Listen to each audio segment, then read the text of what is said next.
developed and worked out and everything.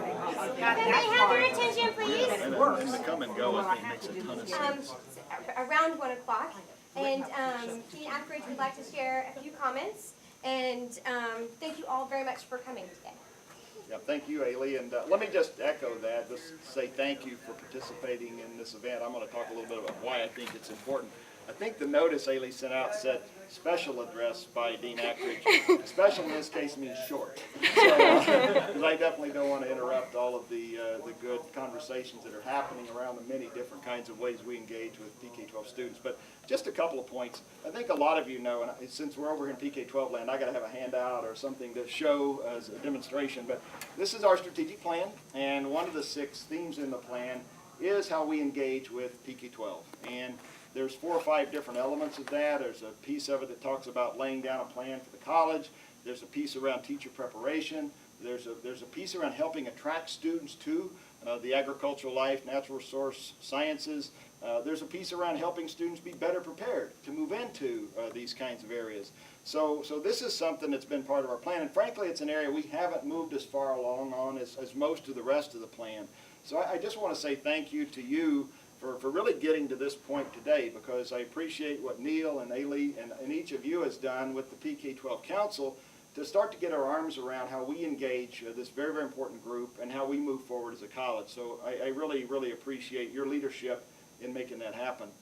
I think I don't need to tell you folks why it's so important. I mean, you live and breathe this, and if it wasn't important to you, you wouldn't be here today. But, if you look at national statistics about attainment of our students in maybe the STEM areas compared to other countries, we're not maybe where we need to be. We can think about where our students are, maybe even gaps in attainment between, again, the majority and the minority, and thinking about how we close that gap going forward. Selfishly, we can think about, again, the need for individuals who have moved into the ag sciences broadly defined. And we heard this from Antonio Galindez yesterday. If you were at the Dow Agri-Sciences lecture, I don't know, nearly a third of his company is 55 and over. I saw some stats last night. 20% of the STEM workforce in general is over 55. I'm getting a little sensitive to that because I'm knocking on that door. But the point is that this pipeline of students who have a passion for science is really important for us to build. If we think about it again, just from the ag workforce standpoint, Al Gerker's numbers would say 55,000 jobs annually, only 30,000 coming from colleges of agriculture. So again, these are gaps where this kind of outreach can make a difference. All of us, I think, have personal experience with the importance of connecting with students early in their careers, their educational careers, and we hear it constantly. We heard it from the Forestry Natural Resource Review Committee. Marco and I were in an event, a review yesterday, and they talked about if we're going to help students move into that area, they need to start to understand what forestry science is about much earlier. And I was with food science not long ago.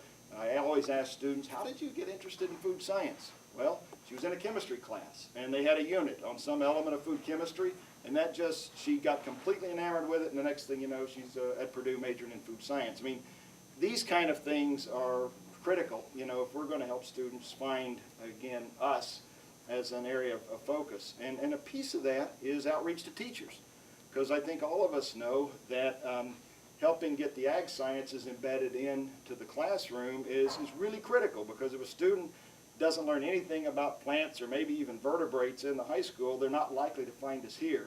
And Rod, we got cool stuff, in the vertebrate areas, and plants are a little tougher. We're still working on that one to get folks excited about plant biology, but it's there. And so again, helping teachers connect with the science makes this kind of activity important. It's a big deal on campus. I think as Neil knows well, the campus is trying to think about, again, how we position Purdue to be a much better at preparing teachers and students in this whole STEM space. And I'm not ignoring social sciences. That's part of what we worry about too, and especially in rural communities. And I think there's a general sense that Purdue's got a role to play in that area in Indiana. And Neil's been actively involved in the Lilly Grant development that's going to be looking at that.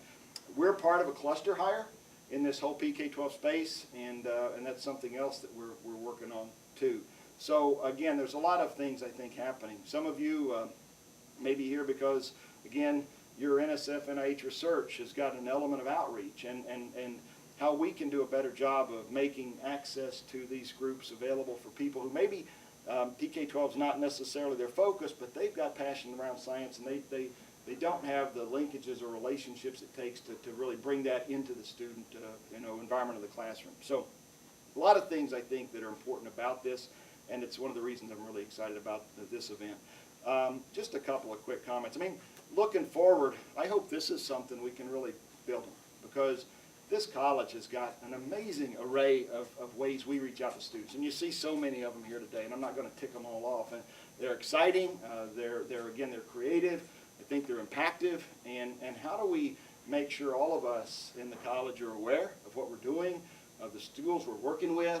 How do we take more advantage of those relationships and assess impact and find out the things that are really working and the things that aren't, and really better even coordinate what we're trying to accomplish as a college? And I think this kind of event's a great way to kind of launch that, to just get a better sense for what we're doing.